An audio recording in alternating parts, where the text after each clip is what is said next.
کہتے ہیں کہ قدیم زمانے میں ایک رئیس کی بیٹی گھوڑا سواری کے دوران گھوڑے سے نیچے گر گئی اور اس کے کولے کی ہڈی اپنے بند سے جدا ہو گئی۔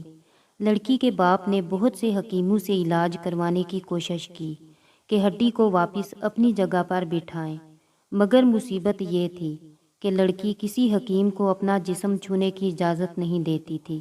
باپ نے بہت اصرار کیا کہ بیٹی حکیم کو شریعت نے بھی محرم قرار دیا ہے، لیکن بیٹی کسی طرح راضی نہیں ہو رہی تھی اور دن بہ دن کمزور ہوتی جا رہی تھی۔ آخر لوگوں نے مشورہ دیا کہ شہر سے باہر ایک بہت حاذق حکیم رہتے ہیں، ان سے مشورہ کر لیں۔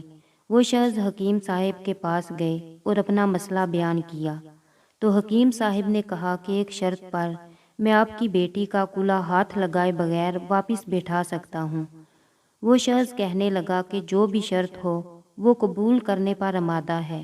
حکیم نے کہا کہ شرط یہ ہے کہ ایک بہت موٹی تازی گائے میرے لیے لا دو تو میں علاج کر دوں گا آپ کی بیٹی کا۔ وہ شخص بہت بھاری قیمت پر شہر کی سب سے تنومند گائے خرید کر حکیم صاحب کے گھر لے گئے۔ حکیم صاحب نے کہا کہ آپ اپنی بیٹی کو پرسوں اپنے ساتھ لے آئیں، اسی دن اللہ کے حکم سے اس کا علاج کر دوں گا۔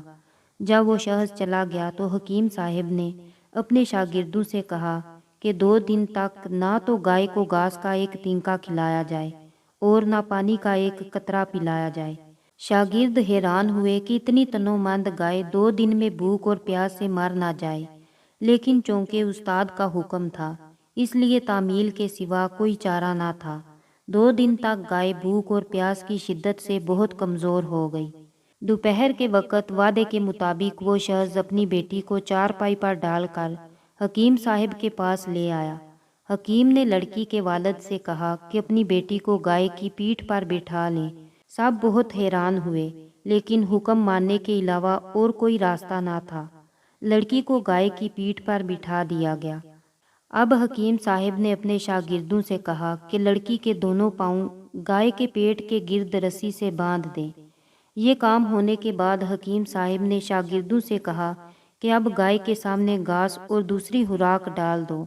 گائے 2 دن کی بھوکی پیاسی تھی، جلدی جلدی کھانے لگی۔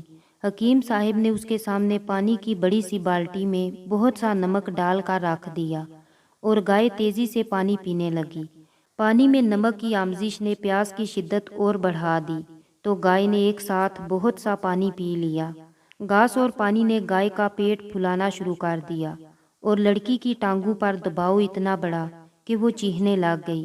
اچانک کڑاک کی آواز آئی اور لڑکی شدت درد سے بے ہوش ہو گئی۔ حکیم صاحب نے لڑکی کو گائے سے اتروا کر اس کے والد سے کہا کہ آپ کی بیٹی کے کولے کی ہڈی اپنی جگہ پر واپس بیٹھ گئی ہے اور یہ گائے آج سے میری ہے۔ یہ کوئی اور نہیں حکیم ابو علی سینا تھے، جن کا نام بعد میں 4 دانگے عالم میں مشہور ہو گیا۔